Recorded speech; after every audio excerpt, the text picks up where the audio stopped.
Greetings from Lewis University. Welcome to the first edition of the news magazine show called the Lewis Dispatch. The show will take us out of the studio and bring you Lewis news like never before. I'm Courtney Everett. And I'm Saul Ortega. Throughout the semester, we'll be bringing you feature stories while having a little fun as well. In addition, we will be presenting these stories from various locations around campus. But first, let's journey back. When we were kids, we may not necessarily remember talking about college, but for some, in Joliet at Kids Fest, those children are getting an early jump on the college experience. Once again, this summer brought to Joliet a day of fun and activities for children with Kids Fest. The primary sponsor of this event was our very own Lewis University, which brings out a whole mini campus of activities that is composed of many of the departments here at Lewis.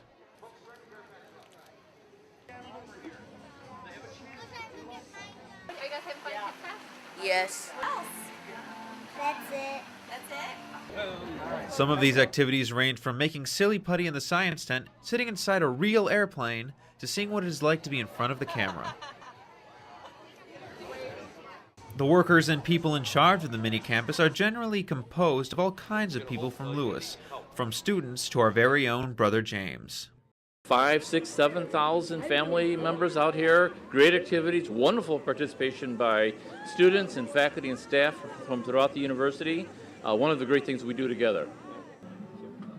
The various other organizations at the event have included the local firehouse, the Joliet Park District, and many others.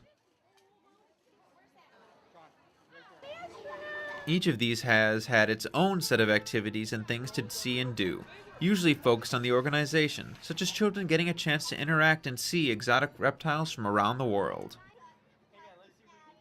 Goal, pet a bear's head. Scratch his head, he likes that. Goal. Right there, scratch his head, mate. Many times over the years, the weather has attempted to dampen things, but that hasn't stopped families from having fun despite it. It was really wet today. It kind of put a damper on things.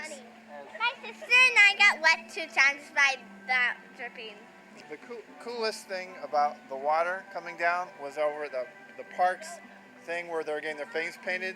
The lady in charge kept going up and trying to straighten it, and every time she straightened it, like 3 times in a row, it would come down and it looks like it was a shower. More than anything, Kids Fest was a time for children and their parents to have fun together.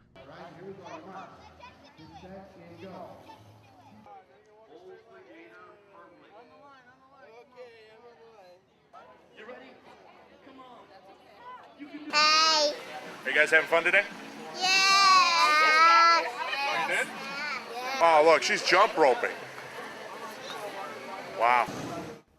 This year marks the 7th that Lewis University and Joliet have done Kids Fest. And while many activities have evolved or stayed the same, there's no telling what'll come next year. For the Lewis Dispatch, this is Sean O'Brien. So, Sean definitely looked great out there in the field with that tie on. Oh yeah, he looked amazing. And also, those kids looked pretty great too. That is true. Well, the first campus visit day of the year was a big success. Hundreds of high school and transfer students visited with their parents. They took tours, asked questions, took down notes as they prepared for the next chapter in their lives. For more on the campus visit day, here are Brett Lyons and Joey Preston. The first campus visit day of the fall is in the books. Last Monday morning, a few hundred high school students, parents, and prospective transfer students organized at Lewis University for a 3-hour tour process. Tours included seminars on financial information, showings of the freshman dorms, and an interactive Q&A session with personnel from every Lewis major program. Ryan Cockrell, Director of Admission for the university, explained what exactly goes on during a campus visit day. Campus Visit Day is an opportunity for prospective students to come out, visit campus, tour the campus, check out the environment, perhaps most importantly, get an opportunity to meet with faculty and staff from respective programs. So students that are sort of kind of in between what they want to declare as a major, they'd have an opportunity to speak with numerous faculty on hand, as well as admission folks, so we can share with them the admission process, limited admission program information, as well as information on specific curriculums. As to be assumed, there is a significant amount of preparation that goes into the planning for each campus visit day. Promoting the special event requires a large amount of advertising and coordinating. There's quite a bit of preparation that goes into each program. We actually set dates for the entire year, almost a year in advance.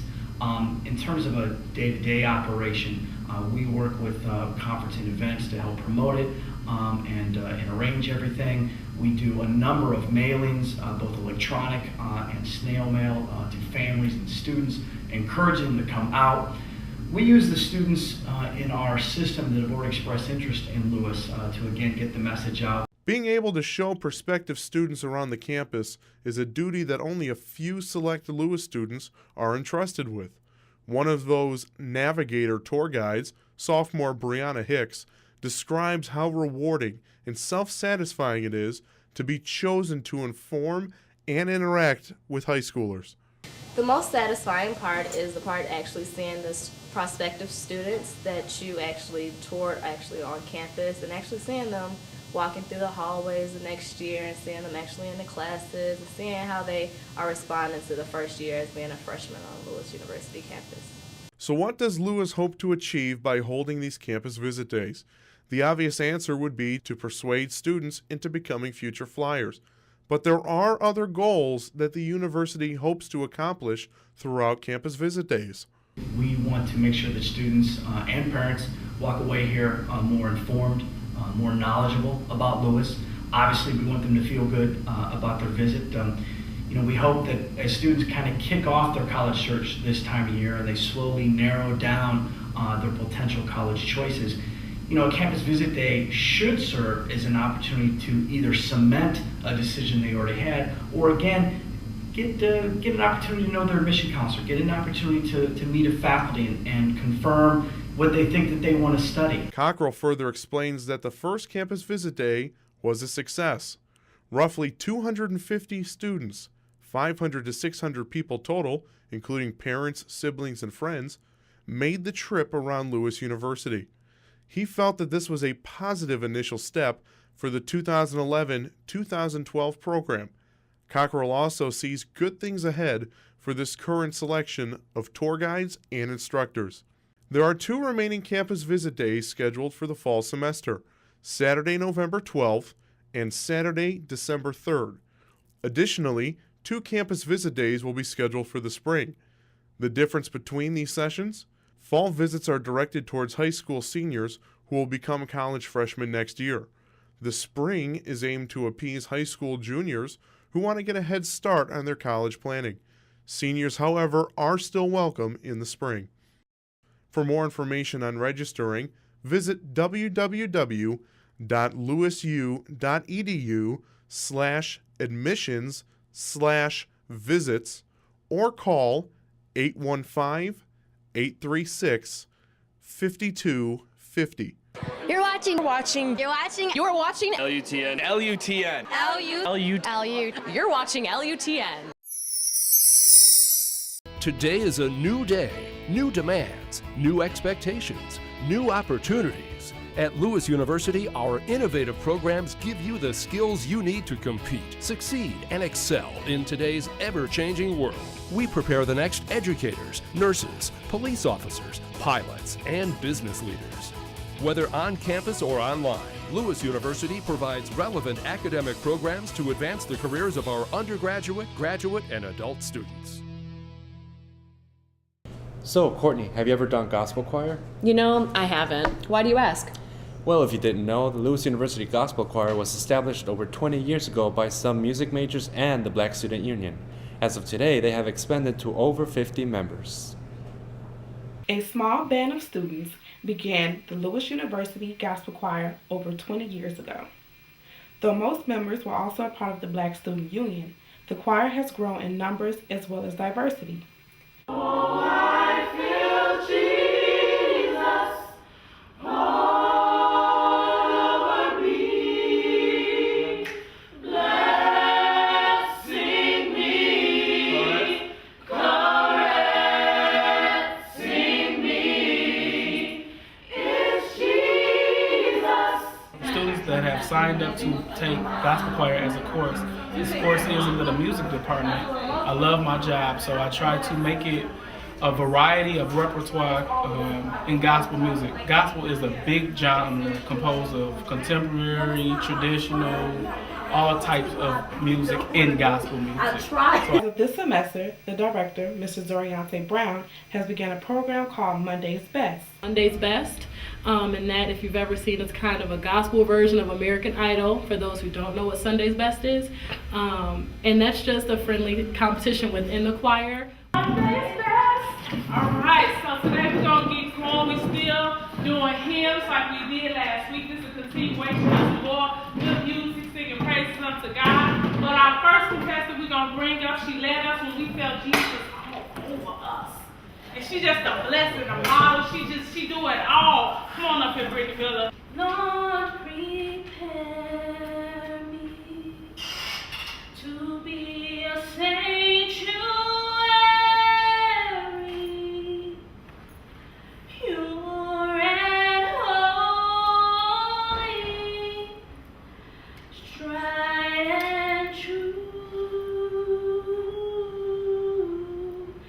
Brave choir members sing solos by category at each rehearsal. Oh God, my Father,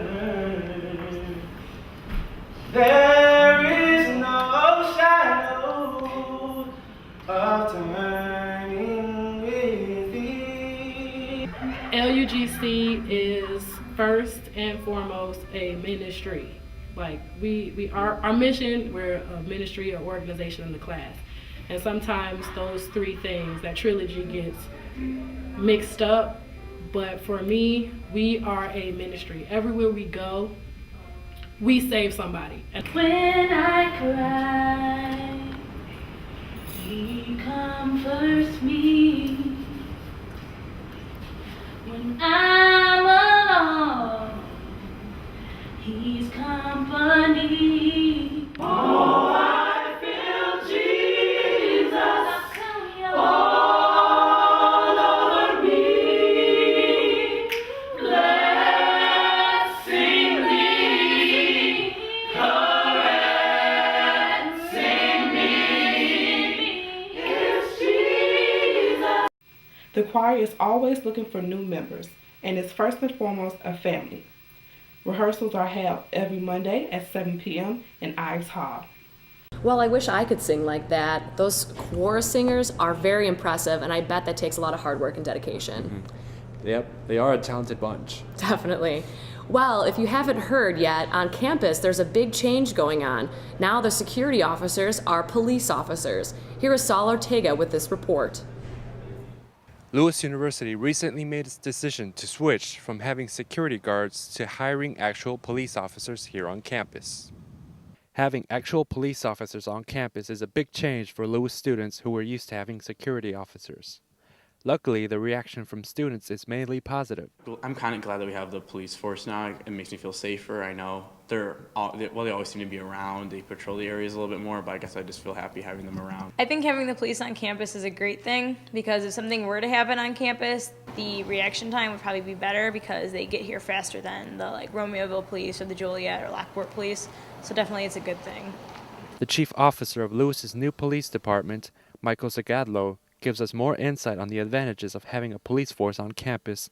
My name is Mike Zagadlo. I'm the Deputy Chief of Police here at Lewis University. The advantages of having police on campus are it gives us an enhanced ability to be able to communicate and interact with other emergency response agencies. It gives us access to information that we wouldn't have had without police on campus. It allows us to be equipped to respond to different types of emergencies with better trained personnel, better equipped personnel. Being a police officer gives you access to a lot of handy equipment that they use on duty. Mike was kind enough to show us what some of these gadgets were. Some of the equipment I have here, for instance, is this is called an Easy Reach tool. We use it for opening cars when students are locked out of their cars or lock the keys out of their cars. We have an Instant Power Jump Pack that we use to jumpstart people. This is a handheld spotlight, which our officers can use on patrol to light up some of the darker areas on campus. As we begin to do our patrol operations, this is obviously an iPad. Some of the technology that we're going to be able to utilize in terms of being able to run criminal histories, run license plates and driver's license, we'll be able to do by way of the university's wireless network. through iPads, which we'll be utilizing out in the patrol cars. This is a portable breath test, which we could use to determine a student or other person's level of intoxication. This is a handheld radar gun, which we could use for speed enforcement on campus. We'll have these out in the squad cars, and once we hire some more police officers on campus. And this is a standard patrol duty belt or a duty rig. It contains a number of different items that a patrol officer on the street might carry. It would have a pair of handcuffs on it, typically a flashlight, an expandable baton, OC spray or pepper spray, and ultimately a firearm.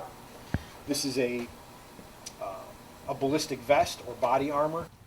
If students ever had an emergency on campus, they can use an emergency call booth located at various points around campus. This is one of our blue light emergency phones. The blue light emergency phones enable students from anywhere on campus where they're near one of these phones to contact our emergency communication center.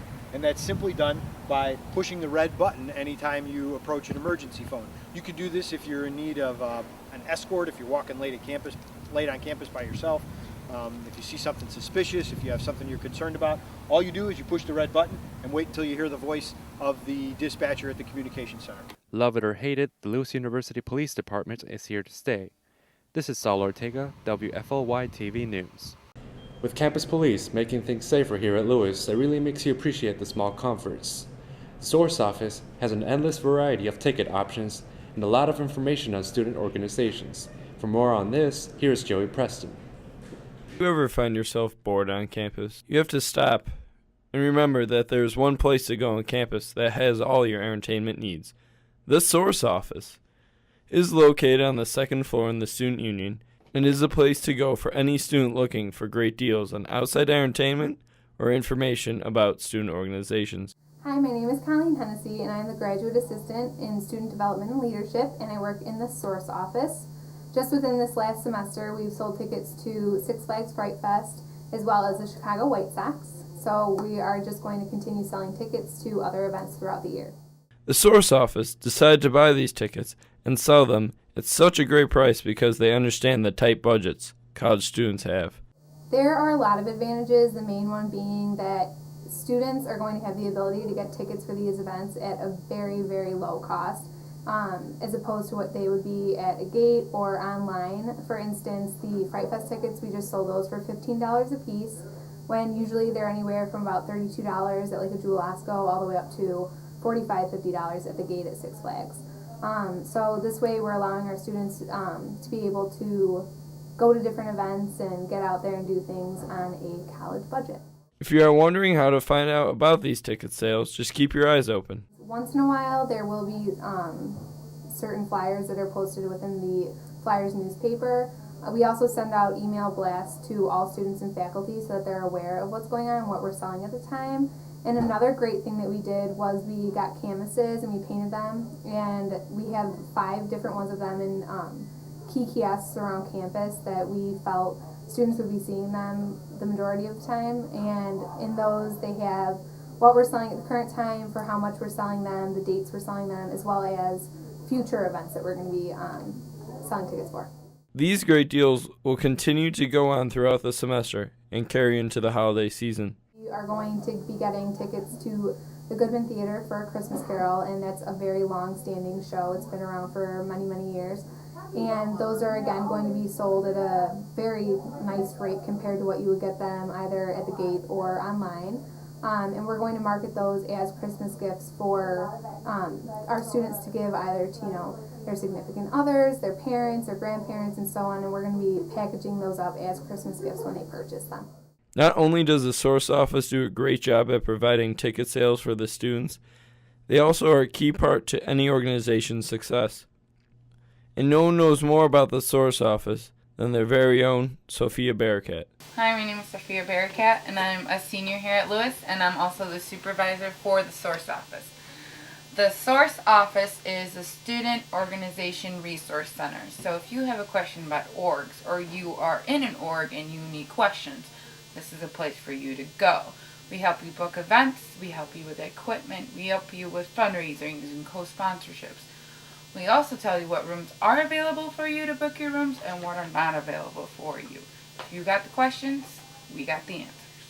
The Source Office also provides many services to fit any organization's needs. A couple of things the Source Office provides are sound equipment. So if you need to host an event and you need music, we provide that for you. We provide screens.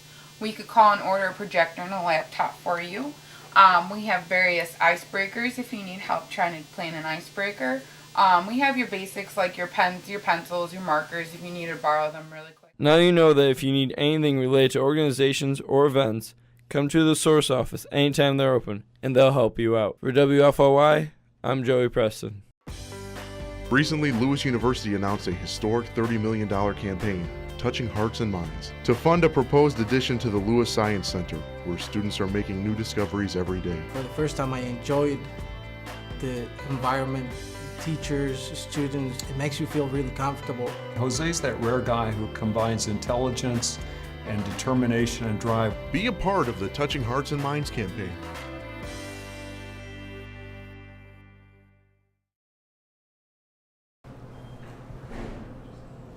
So now at least you know how to plan your event this weekend through the Source Office. Saul, where did you come from? I was just running around campus. Why? Well, could you ever imagine running a marathon? The Chicago Marathon has been bringing in runners for almost 34 years. Here's Courtney Everett with a report. 26.2 miles, or 138,336 feet. It's all the same when it comes to running. Since 1977, the Chicago Marathon has been bringing in runners from all over the world. Originally, it began with only 4,200 runners, but this year, the 34th annual Chicago Marathon has expanded to approximately 45,000 participants. Although one elite runner is no longer here,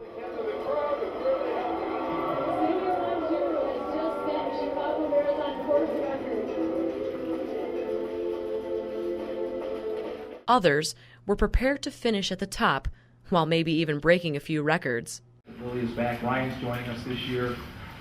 Great Moses Millsop. So just have some great racing up front, spirited racing, which is the tradition. Hours before the race, streets closed on a surprisingly warm day in October. Runners made sure to stretch and relax after having trained for a series of months. Even the elite athletes experience a sense of anticipation before. Ryan Hall, the 10th place finisher at the Beijing Olympic Marathon, knows just what that means. I run best when I run with my spirit, and so that's what I try and have lead me out on the race course. And there's nothing you can do physically that last day, but you can do a lot in your spirit and prepare your heart for what's the battle that's ahead. Runners are not the only ones who can participate in the well-known event. Both male and female wheelchair racers begin about 10 minutes before runners. The 2010 wheelchair champion, Amanda McGrory, had a lot to say about her own expectations. The course record is 1:45. My fastest time here has been a 1:46. So if we could come in somewhere around that, I'd be really happy with it.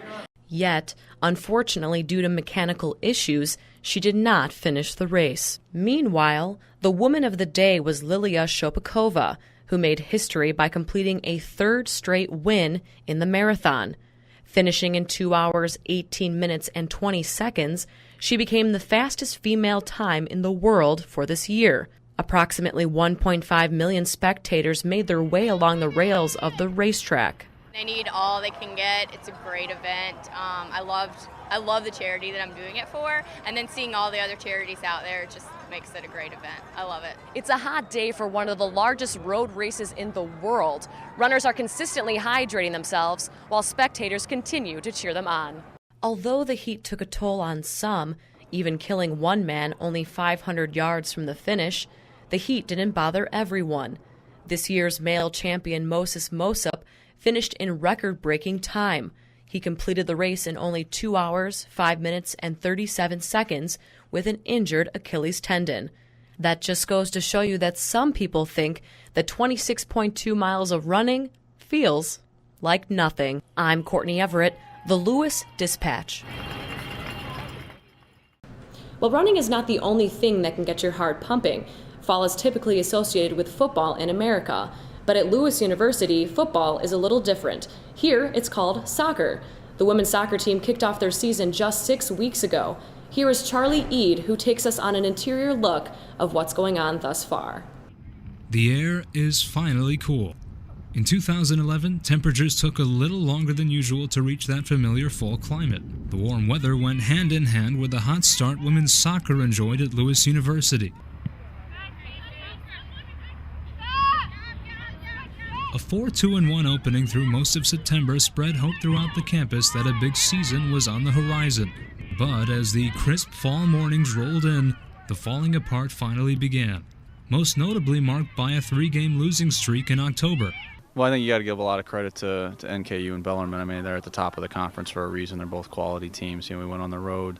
I think we got through some injuries. We got a couple girls back recently. That's helped out, giving us a little bit more depth. I think the team's been pretty resilient this year. When we've had a slip up, I think we've typically bounced back. And I think when we got back to home and got a couple of results that we needed and put us in a position where we can compete for postseason here these last couple weeks. The brunt of the team's problems have come on the road. 1 win, 3 losses, and a tie may be the biggest reason the team has been hovering at or around 500 for much of the year. No, I don't think the mentality changes. I think if you look around our conference, it's a pretty common theme. I think teams do a very nice job playing at home. I think there's a lot of teams that are in that same boat. Playing on the road against teams is not easy in this conference. I think we've done a lot this year to try to be more focused on the road and try to get those results, but it's always an uphill battle when you're playing good quality teams on the road. So we have to make sure we give ourselves the best chance to win. We have a good challenge this weekend on the road. We need a couple of results, but I think at the same time, we have to make sure that we're continuing to make it difficult on teams when they come here, and that's something that we've made a priority of ours as well. Crowd energy can't have much to do with the Flyers and their strong play inside the new athletic complex. The team only averaged 196 fans per game. That's lower than the 203 averaged by the rest of the league on a game-to-game basis. But if numbers can say anything, it's the .526 shots on goal percentage Susan Thomas has managed in 13 games played. Yeah, Susan's been great coming off the bench. I mean, she's one of those players coming in as a freshman this year that's given us a spark when she gets on the field. She has a knack for finding the back of the net, and that's a difficult trait to teach. I think she naturally brings that. Lewis sits 8th in the conference at 6-6-1. And only 8 get the right to move into the Great Lakes Valley Conference Tournament. The Flyers will travel to Roland, Missouri and Springfield, Illinois this weekend for games with both Missouri S&T and Drury University. Undoubtedly the biggest weekend of the season. If 500 has gotten them anything thus far, it's the chance to control their own destiny. They are in position to grab a tournament spot, if the homesickness can wear away. And if it does, holding off Southern Indiana may be well in hand. It's up to Susan Thomas and company to make it happen. And it all starts Friday. Reporting for the Lewis Dispatch, I'm Charlie Eade. Well, it certainly is crunch time for the Lewis women's soccer team, as they only have 3 games left for the season. The final match will be played on Wednesday against Wisconsin Parkside. Well, thanks for joining us on the Lewis Dispatch. Be sure to tune in your TVs to Channel 6 every Friday. You won't want to miss it because we'll be airing our scary Halloween episode. I'm excited for that. Let's hope it's not too scary. It won't be. I'm Courtney Everett. And I'm Saul Ortega. And from all of us at the Lewis Dispatch, have a wonderful day and an even better tomorrow.